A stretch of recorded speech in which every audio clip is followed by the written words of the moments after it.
যুব ও ক্রীড়া মন্ত্রণালয়ের উপদেষ্টা আসিফ নজরুলের দাবিকে প্রত্যাখ্যান করেছে আন্তর্জাতিক ক্রিকেট কাউন্সিল। ভারতে খেলতে গেলে বাংলাদেশের নিরাপত্তা ঝুঁকি আছে এমন কোনো চিঠি বাংলাদেশ ক্রিকেট বোর্ডকে দেওয়া হয়নি বলে এক সূত্রের বরাত দিয়ে জানিয়েছে ভারতীয় সংবাদ মাধ্যম ইন্ডিয়া টুডে।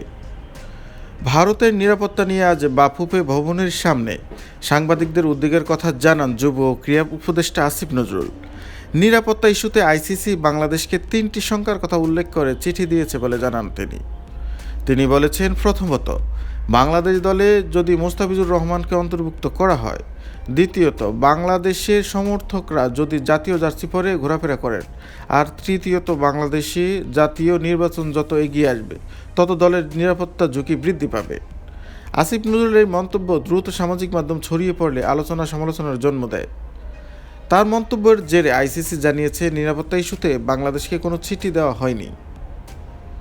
এক সূত্রে বরাত দিয়ে এমনটাই নিশ্চিত করেছে ভারতীয় গণমাধ্যম ইন্ডিয়া টুডে।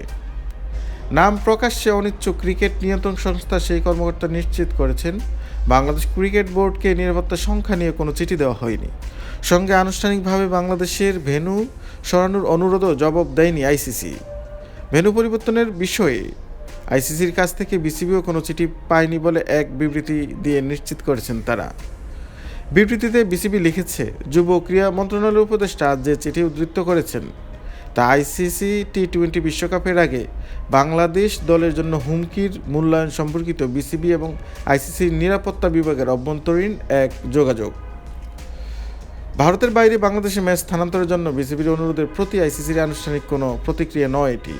এ বিষয়ে আইসিসির কাছ থেকে আনুষ্ঠানিক প্রতিক্রিয়া অপেক্ষায় রয়েছে বিসিবি।